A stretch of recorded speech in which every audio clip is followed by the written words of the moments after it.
Hi students, welcome to ACE online. నేను మీ Lankeswara Rao, science and technology and disaster management faculty.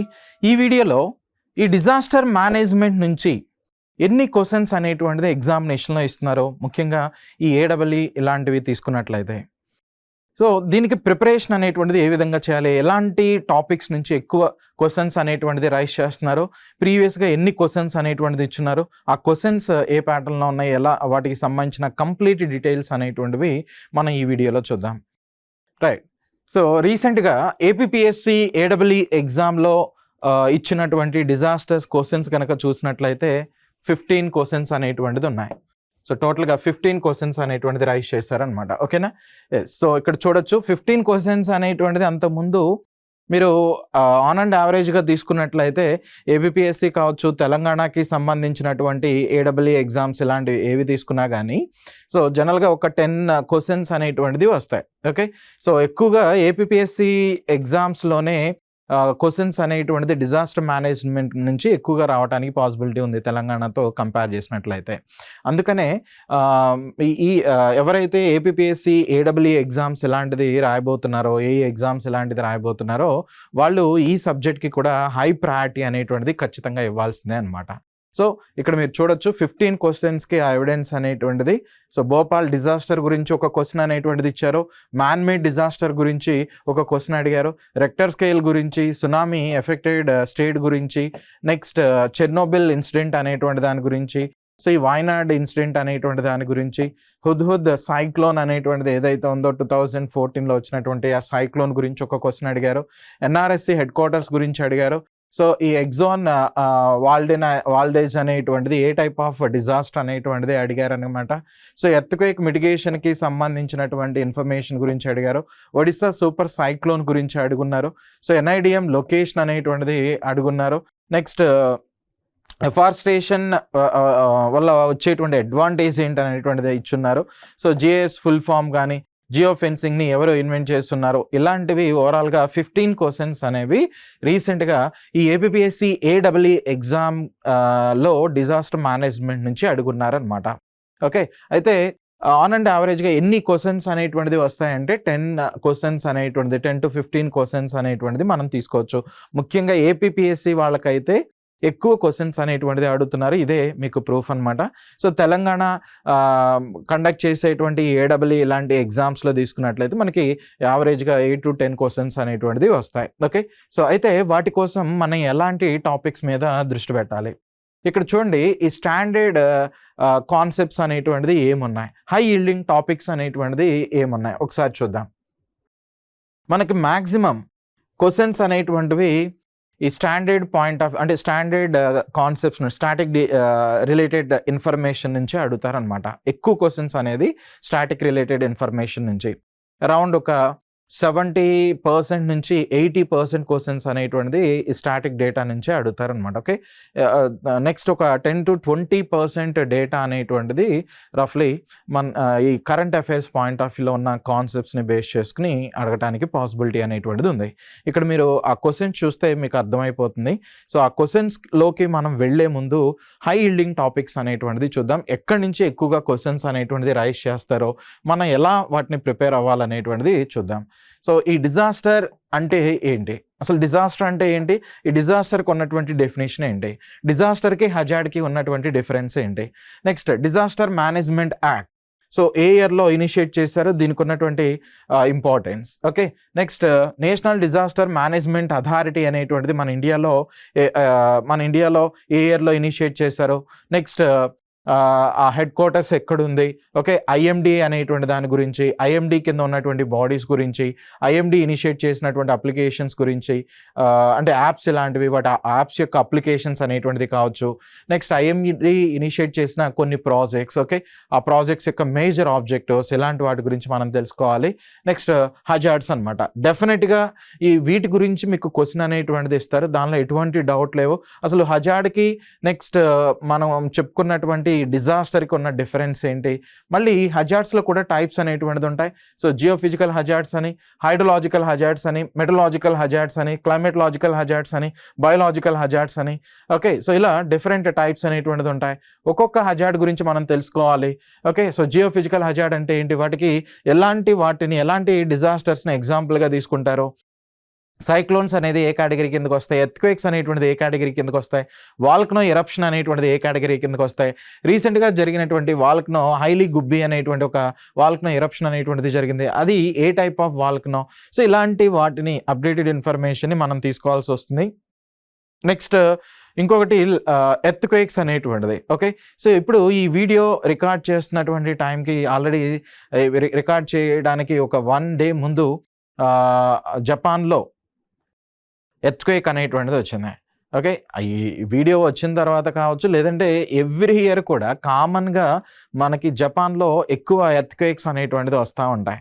ఇంతకీ ఆ earthquake అనేటువంటిది ఏ టైప్ ఆఫ్ హజార్డ్ కిందకు వస్తుంది, జియోఫిజికలా, మెటలాజికలా, ఓకే, సో లేదంటే హైడ్రోలాజికలా, క్లైమేటలాజికలా, బయోలాజికలా, మనకి ఎగ్జామినేషన్లో క్వశ్చన్స్ అనేటువంటిది రైజ్ చేస్తారు. ఓకే, నెక్స్ట్ ఈ హజార్డ్స్ అనేటువంటిది తీసుకున్నట్లయితే వాటిల్లో ప్రతి దానికి ఎగ్జాంపుల్స్ కావాలి. ఆ ఎగ్జాంపుల్స్కి మనం మెన్షన్ చేసిన సైక్లోన్ అని మెన్షన్ చేసాం, లేదు అని అంటే ఇంకొకటి ఎర్త్క్వేక్ అని మెన్షన్ చేసాం. ఆ ఎర్త్క్వేక్ అనేటువంటిది మెన్షన్ చేసాం. ఈ ఎర్త్క్వేక్ అంటే ఏంటి, అసలు ఎలా ఆరిజినేట్ అవుతుంది. ఓకే, నెక్స్ట్ దానిలో యూజ్ చేసేటువంటి ఆ టర్మినాలజీ ఏంటి, ఇప్పుడు వరకు వచ్చినటువంటి ఎర్త్క్వేక్స్లో ఏవి మేజర్, ఎక్కువ దేనిలో చనిపోయారు, నెక్స్ట్ మన ఇండియాలో వచ్చినటువంటి మేజర్ ఎర్త్క్వేక్స్ ఏంటి, ఏ ఇయర్లో జరిగినాయి, ఆ డేట్స్ కావాలి, ఎంతమంది చనిపోయారో, ఆ చనిపోయిన నెంబర్ అడుగుతున్నాడు అనమాట. ఓకే, సో ఇలాంటివి ప్రీవియస్గా మన ఏడబ్ల్యూ ఏఈ ఇలాంటి ఎగ్జామ్స్లో వచ్చున్నాయి, కాబట్టి అవన్నీ కూడా ఒకసారి చూడండి. నెక్స్ట్ హైడ్రోలాజికల్ హజార్డ్స్ గురించి మేజర్గా ఈ ల్యాండ్ స్లైడ్స్ ఇలాంటివి కానీ, meteorological hazards, climatological hazards, biological hazards. Okay, వాటి ఎగ్జాంపుల్స్ ఇవన్నీ కూడా కావాలి. Next seismic zones. మన ఇండియాలో ఎన్ని సెస్మిక్ జోన్స్ అనేటువంటిది ఉన్నాయి, అంతకుముందు 4 ఉండేవి, ఇప్పుడు 5 సెస్మిక్ జోన్స్ అనేటువంటిది ఉన్నాయి అనమాట. ఏంటి ఆ సెస్మిక్ జోన్స్, ఎక్కడి నుంచి, ఓకే, సో ఆ జోన్స్ ఏంటవి, నెక్స్ట్ ఎంత ఏరియా మన ఇండియాలో ఈ వల్నరబుల్ జోన్లో ఉంది, అంటే ఎర్త్క్వేక్స్ రావడానికి ప్రాబిలిటీ అనేటువంటిది ఉంది. అంతకుముందు 59 ఉండేది, ఇప్పుడు అప్డేటెడ్ ఇన్ఫర్మేషన్ ప్రకారం 61% అనేటువంటిది వచ్చింది అనమాట. Okay, so 61. సో ఇలా అప్డేటెడ్ ఇన్ఫర్మేషన్ కూడా మనం ఎప్పటికప్పుడు తీసుకుంటూ ఉండాలి. రైట్, నెక్స్ట్ హజార్డ్స్ అంటే దానిలో ఇంకోటి మ్యాన్ మేడ్ హజార్డ్స్ అనేటువంటిది కూడా వస్తాయి. ఓకే, సో న్యాచురల్గా ఉండేటువంటి hazards, next man made hazards. So వీటికి ఎగ్జాంపుల్స్ అనేటువంటిది కావాలి. రీసెంట్గా ఏదైనా ట్రైన్ యాక్సిడెంట్స్ జరిగిన, బస్ యాక్సిడెంట్, ఇప్పుడు ఎక్కువగా స్లీపర్ బస్సులు ఇలాంటివి ఫైర్ యాక్సిడెంట్స్ అవుతున్నాయి కదా, సో అవి అదే క్వశ్చన్ అనేటువంటిది ఇచ్చి ఇది ఏ టైప్ ఆఫ్ హజార్డ్ అనేటువంటిది అడగచ్చు. న్యాచురల్ హజార్డా, లేదంటే మ్యాన్ మేడ్ హజార్డా, లేదంటే దేని వల్ల జరిగింది, నెగ్లిజెన్స్ వల్ల, ఇలాంటి పాయింట్ ఆఫ్ వ్యూలో కూడా క్వశ్చన్స్ అనేటువంటిది రైజ్ చేస్తూ ఉంటారు. సో కాబట్టి ఆ బేసిక్ టర్మినాలజీ అనేటువంటిది మనకి రావాలి అనమాట. ఈ డిజాస్టర్ మేనేజ్మెంట్లో ఉపయోగించేటువంటి ఆ బేసిక్ టర్మినాలజీ మనకి కావాలి. సో వల్నరబిలిటీ అంటే ఏంటి, మిటిగేషన్ అంటే ఏంటి, ఓకే, సో కెపాసిటెన్స్ అంటే దీనిలో ఇంకా ఉపయోగించేటువంటి ఈ మిటిగేషన్ టెక్నిక్స్ అనేటువంటిది ఏంటవి. Right, so disaster management cycle అనేటువంటిది ఉంటుంది. ఈ డిజాస్టర్ మేనేజ్మెంట్ సైకిల్లో ప్రివెన్షన్ అంటే, ఓకే, అంటే ప్రీ డిజాస్టర్ స్టేట్ కిందకి ఎలాంటి స్టెప్స్ అనేటువంటిది వస్తాయి, పోస్ట్ డిజాస్టర్ కేటగిరీ కింద ఎలాంటి స్టెప్స్ అనేటువంటిది వస్తాయి. సో ఆ సైకిల్ మీద కూడా మనకి క్వశ్చన్స్ అనేటువంటిది రైజ్ చేస్తూ ఉంటారు. అంతేకాకుండా గడిచినటువంటి ఏడబ్ల్యూ ఎగ్జామ్స్, తెలంగాణ కండక్ట్ చేసిన ఎగ్జామ్స్ని మనం తీసుకున్న, ఏపీపీఎస్సీ వాళ్ళు కండక్ట్ చేసినటువంటి ఎగ్జామ్స్ని మనం తీసుకున్నా కానీ ఇదిగోండి దీని నుంచి కూడా క్వశ్చన్స్ అనేటువంటిది అడుగుతారు. అంటే ఎవ్రీ ఇయర్ కూడా ఐఎండి అనేటువంటిది ఏం చేస్తుందంటే న్యాచురల్ డిజాస్టర్స్ వలన ఎంతమంది చనిపోయారో ఒక రిపోర్ట్ అనేటువంటిది ఇస్తున్నాయి. ఇక్కడ మీరు అబ్జర్వ్ చేయొచ్చు ఆ నెంబర్ అనేది. సో దేని వలన ఎక్కువ మంది చనిపోతున్నారు, ఈ లైట్నింగ్ అండ్ థండర్స్ వలన సుమారు 1333 మెంబర్స్ వరకు చనిపోతున్నారు. సో ఇక్కడ ఈ పర్సంటేజ్ మీద అడగొచ్చు, లేదంటే ఈ నెంబర్ మీద క్వశ్చన్స్ అనేటువంటిది అడగొచ్చు. దట్ ఈ క్రోనలాజికల్ ఆర్డర్లో అడుగుతూ ఉంటారు. ఓకే, వాడు ఒక 4 ఇచ్చేసి దీనిలో ఇంక్రీజింగ్ ఆర్డర్ అనో, అసెండింగ్ ఆర్డర్ అనో, డిసెండింగ్ ఆర్డర్ అని ఇలా ఈ ఓరియంటేషన్లో కూడా అడిగి ఉన్నారనమాట ప్రీవియస్గా. కాబట్టి ఈ ఐఎండి ఇచ్చేటువంటి రిపోర్ట్స్ అనేది ఎప్పటికప్పుడు మనం అప్డేట్ చేసుకుంటూ ఉండాలి. రైట్. నెక్స్ట్ ఇదిగోండి డిజాస్టర్ మేనేజ్మెంట్ సైకిల్. ఈ సైకిల్‌లో ఉండేటువంటి ప్రీ డిజాస్టర్ స్టెప్స్ గానీ, పోస్ట్ డిజాస్టర్ స్టెప్స్ అనేటువంటిది ఏముంటాయి? సో ఇక్కడున్న ప్రతి టర్మినాలజీకి మీనింగ్ అనేటువంటిది మనకి కావాలి. నెక్స్ట్ డిఫరెంట్ డిజాస్టర్స్ అనేటువంటిది ఉన్నాయి కదా! ఈ న్యూక్లియర్ డిజాస్టర్ అనేటువంటిది కావచ్చు. వాటికి ఎగ్జాంపుల్స్ అనేటువంటిది ఏంటవి? నెక్స్ట్ ఆయిల్ స్పిల్ అనేటువంటిది జరుగుంటాయి. ఎక్కడెక్కడ జరిగినాయి? నెక్స్ట్ కెమికల్ డిజాస్టర్స్ అనేటువంటివి కావచ్చు. నెక్స్ట్ ఢిల్లీలో బాంబ్ బ్లాస్ట్‌లు అనేటువంటిది జరిగున్నాయి. సో ఆ ఢిల్లీ బాంబ్ బ్లాస్ట్ అనేటువంటిది ఏ కేటగిరీ కిందకొస్తుంది? నెక్స్ట్ దానిలో ఉపయోగించినటువంటి ఆ కెమికల్స్ అనేటువంటిది కూడా మనకి కావాలి అనమాట. ఎందుకనంటే ఇప్పుడు యూపీఎస్సీ స్టాండర్డ్స్‌లో ఏడబ్ల్యూ ఎగ్జామ్‌లో క్వెషన్స్ అనేటువంటిది ఇస్తున్నారు. వాడు ఒక 3 స్టేట్మెంట్స్ ఇచ్చి వాటిలో ఎలా ఏ స్టేట్మెంట్స్ అనేది కరెక్ట్, రాంగ్ ఈ విధంగా కూడా అడగొచ్చు అనమాట. 1, 2, 2, 3 సో లేదంటే 1, 3 ఇలాంటివి కరెక్ట్ అని. సో ఇలా మల్టిపుల్ ఓరియంటేషన్‌లో క్వెషన్స్ అనేటువంటిది రైజ్ చేస్తారు కాబట్టి ఈ కాన్సెప్ట్స్ గురించి మనకి ఇన్ డెప్త్‌గా తెలిసుండాలి. సో ఫైనల్‌గా కన్క్లూజన్ డిజాస్టర్ అంటే మీనింగ్ ఏంటి? నెక్స్ట్ ఈ డిజాస్టర్‌కి మన ఇండియాలో ఉన్నటువంటి ఆ బాడీస్ కావచ్చు. నెక్స్ట్ ఏమేం డిజాస్టర్స్ ఉన్నాయి. నెక్స్ట్ డిజాస్టర్‌కి, హజార్డ్‌కి ఉన్నటువంటి డిఫరెన్స్.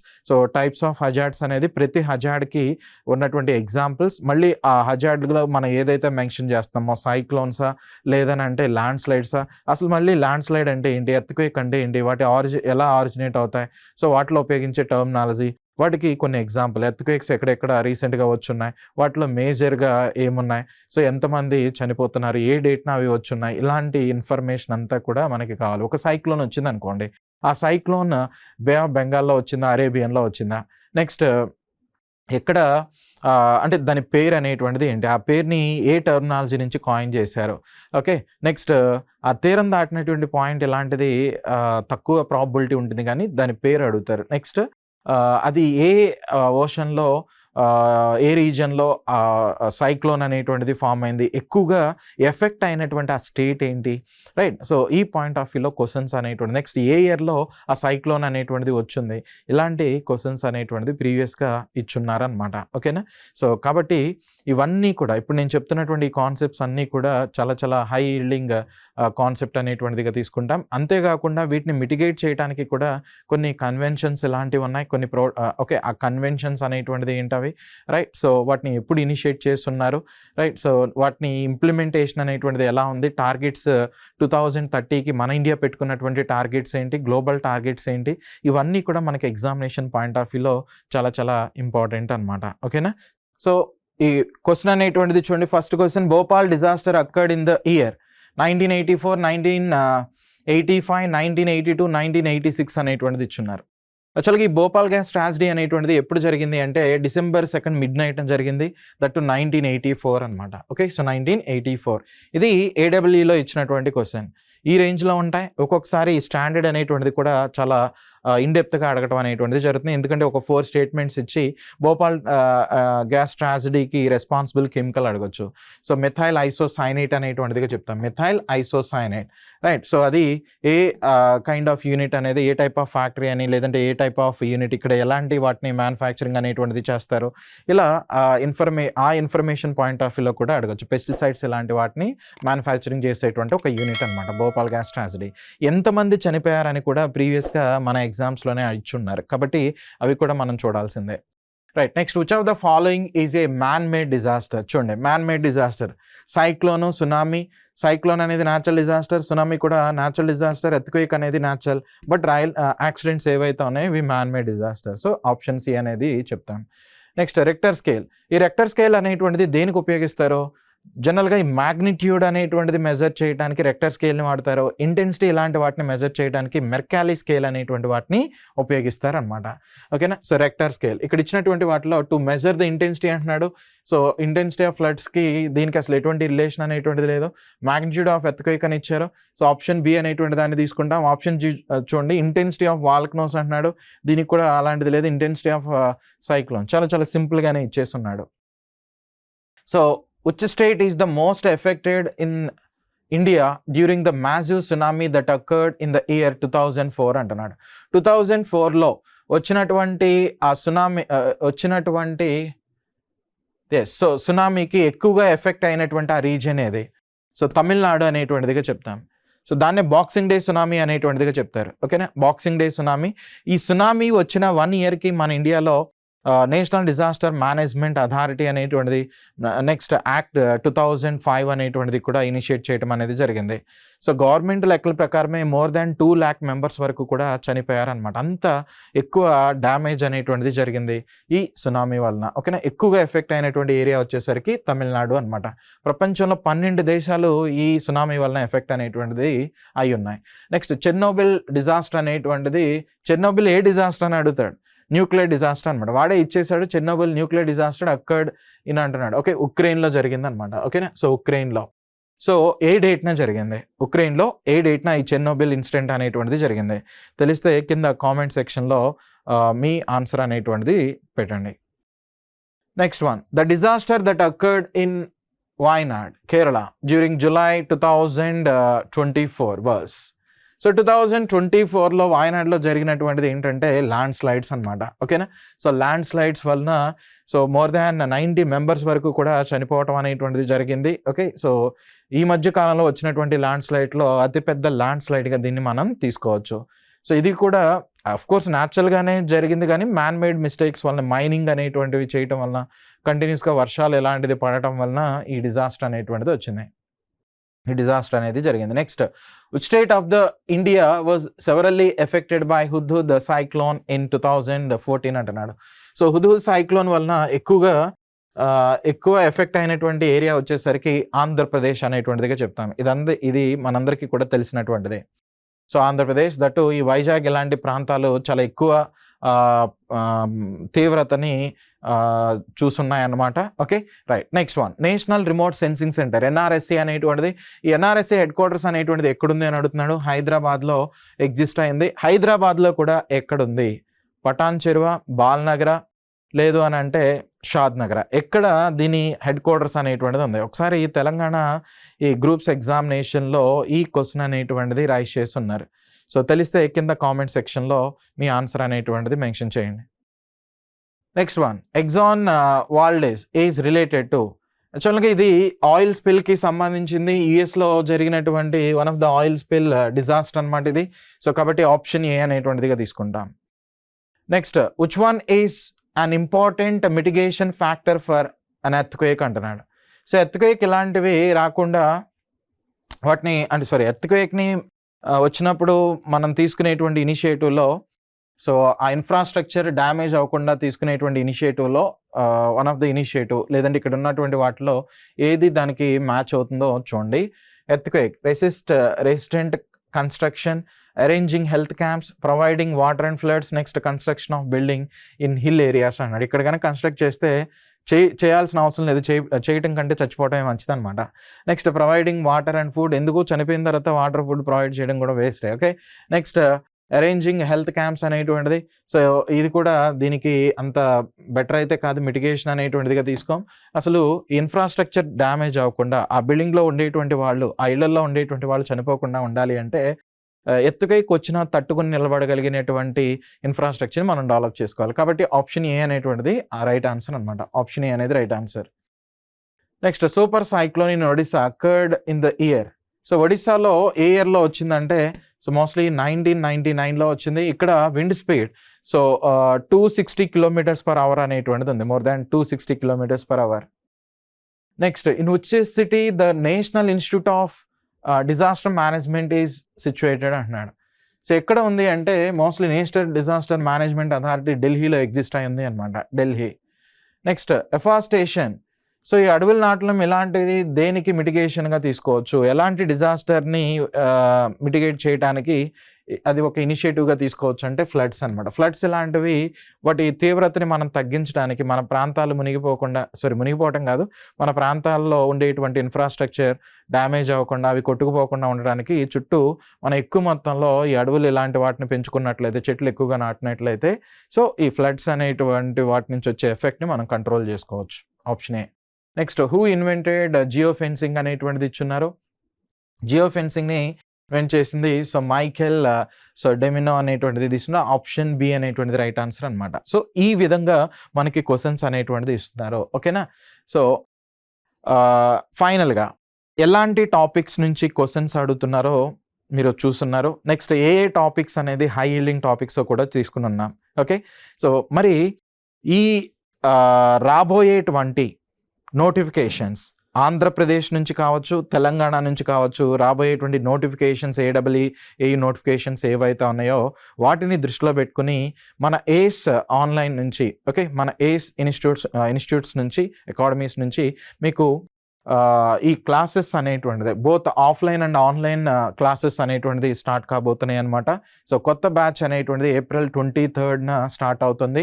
సో సివిల్ మెకానికల్ ఇంజనీర్కి, ఓకే, సో ఏడబ్ల్యూఈ ఎగ్జామ్ నోటిఫికేషన్స్ని దృష్టిలో పెట్టుకుని so both online and offline classes మీరు ఇంటి దగ్గర నుంచి అయినా లైవ్లో క్లాసెస్ అనేటువంటి వాటికి అటెండ్ కావచ్చు, లేదు క్లాసెస్కి నేరుగా కూడా మీరు అటెండ్ అయ్యి వినొచ్చు అనమాట. ఓకే, సో రెండు ఆప్షన్స్ కూడా మీకు ఉంది. ఏది బెటర్ ఆప్షన్ మీరు చూస్ చేసుకోవచ్చు. కొత్త బ్యాచ్ అయితే మీకు 23rd నుంచి స్టార్ట్ అవుతున్నాయి. నెక్స్ట్ ప్రీ రికార్డెడ్ కోర్సెస్ కూడా మీకు ప్రొవైడ్ చేస్తున్నాం. సో ముఖ్యంగా ఏపీపీఎస్సీ ఏడబ్ల్యూఈ ఎగ్జామ్కి సంబంధించి ఇక్కడ డ్యూరేషన్ అనేటువంటిది మీరు చూసుకోవచ్చు. నెక్స్ట్ 6, 12, 18 months, 24 monthsకి సంబంధించి, that civil engineering, so electrical వాళ్ళకి సంబంధించిన మీ ఈ ప్రీ రికార్డెడ్ కోర్సెస్ అనేటువంటిది ప్రొవైడ్ చేస్తున్నాం. ఓకే, సో దానికి ఇన్ఫర్మేషన్ అంటే ఆ కోర్స్ ఫీ అనేటువంటిది ఎంత ఉంటుంది, ఇవన్నీ మీరు తెలుసుకోవడానికి ఇక్కడ కనిపిస్తున్న ఈ QR కోడ్ని స్కాన్ చేసినట్లయితే 3 months, 6 months ఆ డ్యూరేషన్ని బట్టి ఎంత ఫీ స్ట్రక్చర్ ఉంటుంది, సో వాటిని ఎలా మీరు యాక్సెస్ చేసుకోవాలో ఆ ఇన్ఫర్మేషన్ క్లియర్గా మీకు వస్తుంది. ఆ వెబ్ పోర్టల్కి డైరెక్ట్గా వెళ్ళిపోతున్నాయి. Next APPSC AMVI exam notification కూడా రాబోతుంది కదా. సో దాన్ని కూడా దృష్టిలో పెట్టుకుని assistant motor vehicle inspector exam ఏదైతే ఉందో ప్రీ రికార్డెడ్ కోర్సెస్ అనేటువంటిది ప్రొవైడ్ చేస్తున్నాం. 3 months, 6 months, 12 monthsకి సంబంధించి. సో మెకానికల్ ఇంజనీరింగ్ స్టూడెంట్స్ ఎవరైతే ఉన్నారో వాళ్ళు ఈ అవకాశాన్ని ఉపయోగించుకోవచ్చు.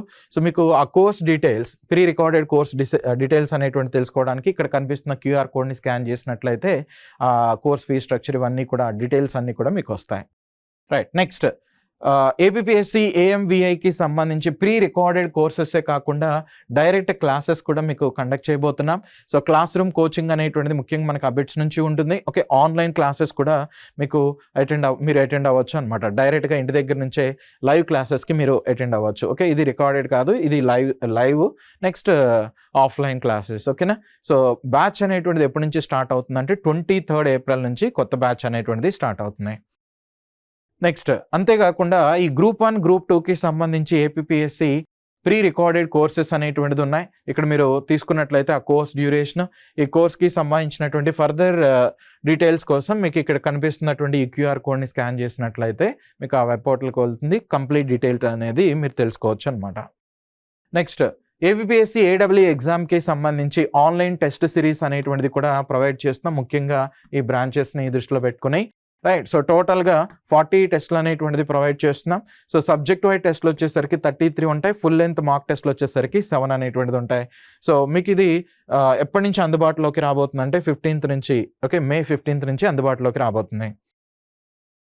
రైట్, నెక్స్ట్ వన్ ఈ ఏపీపీఎస్సీ ఎగ్జామ్కి ప్రిపేర్ అవుతున్నటువంటి విద్యార్థులు ముఖ్యంగా ఈ AWE, AE, AMVI, next IPO ఇలాంటి ఎగ్జామ్స్ ఏవైతే ఉన్నాయో, industrial promotion officers, assistant motor vehicle inspector, okay, next AWE కానీ, ఏఈ కానీ ఇలాంటి ఎగ్జామ్స్ ఏవైతే ఉన్నాయో ఈ ఎగ్జామ్కి సంబంధించినటువంటి మెటీరియల్స్ కూడా మీరు ఏస్ ఇన్స్టిట్యూట్స్ నుంచి పొందొచ్చు. సో ఇక్కడ పోస్టల్ కోచింగ్ అనేటువంటిది కూడా ఉంది అనమాట. దానికోసం మీరు ఫర్దర్గా ఈ కింద కనిపిస్తున్నటువంటి డీటెయిల్స్ని కాంటాక్ట్ చేసినట్లయితే, అంటే ఫోన్ నెంబర్ని కాంటాక్ట్ చేసినట్లయితే మీరు ఈ మెటీరియల్స్ని కూడా పొందొచ్చు.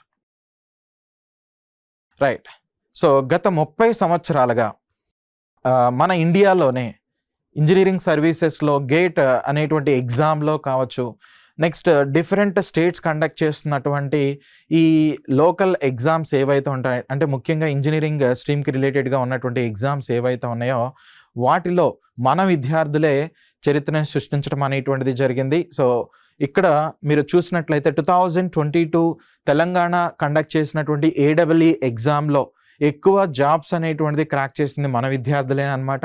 సో స్టేట్ టాపర్స్ అనేటువంటిది తీసుకున్న మన విద్యార్థులే మీరు చూడొచ్చు ఇక్కడ. ఓకే, సో ఏఎంవిఐకి సంబంధించి ఏపీపీఎస్సీ కండక్ట్ చేసినటువంటి ఎగ్జామ్స్ కానీ, నెక్స్ట్ టీజీపీఎస్సీ కండక్ట్ చేసినటువంటి ఎగ్జామ్స్లో కూడా మన విద్యార్థులే సో టాప్లో నిలవడం అనేటువంటిది జరిగింది. సో డిఫరెంట్ ఎగ్జామ్స్, సో ఆ విద్యార్థులకి సంబంధించినటువంటి డీటెయిల్స్. Okay, right. సో అంతేకాకుండా తెలంగాణ ఏడబ్ల్యూ ఎగ్జామ్లో కూడా సో ఇది ఏపీపీఎస్సీ ముందుగా చూపించింది, ఇది వచ్చేసరికి తెలంగాణ ఏడబ్ల్యూ ఎగ్జామ్. సో ఇక్కడ కూడా చూసినట్లయితే మోర్ దాన్ 500 జాబ్స్ వరకు కూడా మన విద్యార్థులే క్రాక్ చేయడం అనేటువంటిది జరిగింది అనమాట. ఓకేనా. సో మన విద్యార్థులే ముఖ్యంగా చూడొచ్చు ఇక్కడ. సో స్టేట్ టాపర్స్ కూడా మన ఏస్ విద్యార్థులే ఉండటం అనేటువంటిది మీరు ఇక్కడ అబ్జర్వ్ చేయొచ్చు. రైట్. మరి ఈ ప్లేస్లో మీరు కూడా ఉండాలనుకున్నట్లయితే ఇప్పటి నుంచే మీకు ఫర్దర్ మెంటార్షిప్ అనేటువంటిది, ప్రాపర్ గైడెన్స్, ఓకే, నెక్స్ట్ ఎలాంటి మెటీరియల్స్ కావాలి, ఏ విధంగా ప్రిపేర్ అయితే మనం ఉన్నటువంటి తక్కువ టైంలో ఎగ్జామ్ని క్రాక్ చేయగలుగుతాం. సో వీటి కోసం మీరు కూడా ఏస్ని నెక్స్ట్ ఏస్లో జాయిన్ అవ్వటానికి నెక్స్ట్ మాతో పాటు నడవటానికి ప్రయత్నించండి. రైట్. సో ఓవరాల్గా మన ట్రాక్ రికార్డ్ అనేటువంటిది తీసుకున్నట్లయితే ఏపీపీఎస్సీ మరియు తెలంగాణ పబ్లిక్ సర్వీస్ కమిషన్ ఎగ్జామ్లో మోర్ దాన్ 500, దట్టు 2022లోనే తెలంగాణ ఏడబ్ల్యూ ఎగ్జామ్లో మోర్ దాన్ 500 జాబ్స్ అనేటువంటిది మన ఏస్ విద్యార్థులే క్రాక్ చేయటం అనేటువంటిది జరిగింది.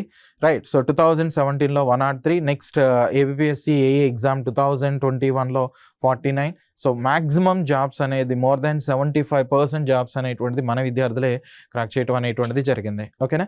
సో ఫైనల్గా కన్క్లూషన్ వచ్చేసరికి ఈ విధంగా మన ఈ డిజాస్టర్ మేనేజ్మెంట్కి సంబంధించినటువంటి కాన్సెప్ట్స్ అనేటువంటిది ఉంటాయి. సో వెయిటేజ్ అనేది ఈ విధంగా ఉంటుంది. Okay. So I wish you all the best. ఇంకా ఫర్దర్గా ఏమైనా ఇన్ఫర్మేషన్ మీకు కావాలనుకున్నట్లయితే కింద కామెంట్ బాక్స్లో మెన్షన్ చేయండి. So I wish you all the best. Thank you.